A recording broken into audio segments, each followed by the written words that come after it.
The serenity of Underland was shattered, like delicate glass crushed beneath an unseen foot, as the unmistakable sound of God's footsteps echoed through the garden, sending Titus and Caramel into a panic. Overwhelmed by the weight of their guilt and fear, the couple frantically sought refuge among the lush, green foliage, their hearts racing in tandem like wild animals trapped in a snare. The vibrant beauty of the garden, once a tranquil oasis, now seemed to mock their vulnerability.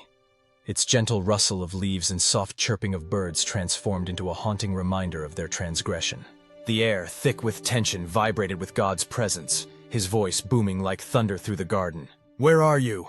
Titus, trembling like a leaf, emerged from his hiding place, his eyes downcast in shame. "I heard you in the garden," he confessed, his voice cracking beneath the burden of fear and remorse. "And I was afraid because I was naked, so I hid." His words hung in the air like a challenge, a heart-wrenching reminder of their shared disobedience. God's inquiry was direct, probing into their disobedience. "Who told you that you were naked? Have you eaten from the tree that I commanded you not to eat from?" The question hung in the air, a challenge to the very fabric of their relationship. Titus's voice trembled as he replied, "The woman you put here with me. She gave me some fruit from the tree, and I ate it." His words were filled with regret, an admission of his failure. God then turned his gaze to Caramel, his eyes filled with both disappointment and sorrow, like a parent beholding a cherished child who had wandered astray. "What is this you have done?" he asked, his voice heavy with heartache.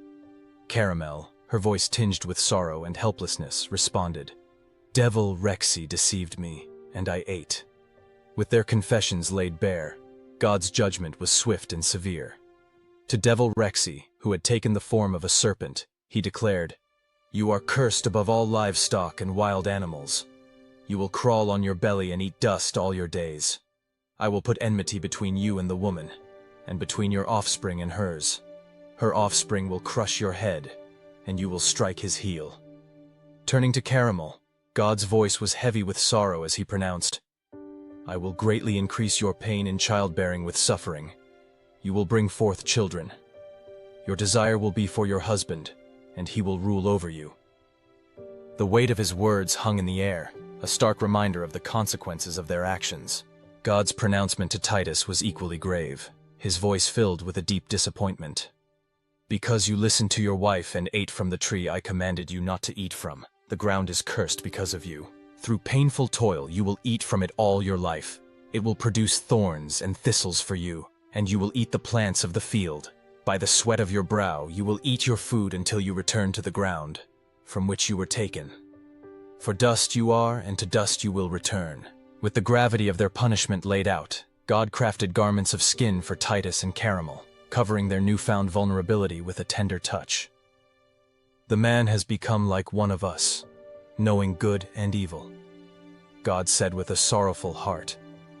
"He must not be allowed to reach out and take from the tree of life, eat, and live forever." And so, God banished them from the Garden of Underland, a bittersweet end to their once sacred existence. Cherubim and a flaming sword were set to guard the way to the Tree of Life, ensuring that the path to immortality remained closed to them, a constant reminder of their lost paradise. Caramel's desire for elevation was a burning passion that threatened to consume her very soul. A yearning to transcend her current state and attain the ultimate wisdom and divine power drove her to defy God's command, heedless of the consequences. This deep-seated drive for hypergamy, a longing for a higher status, had taken hold of her heart, overshadowing her awareness of divine prohibitions and warning signs. The promise of godlike understanding proved an irresistible allure, a siren's call that drew her in, until she succumbed to its temptation.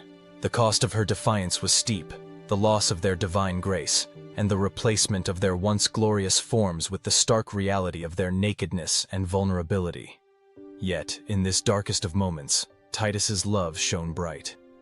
His response was rooted in a profound love and commitment, a bond that would not be broken.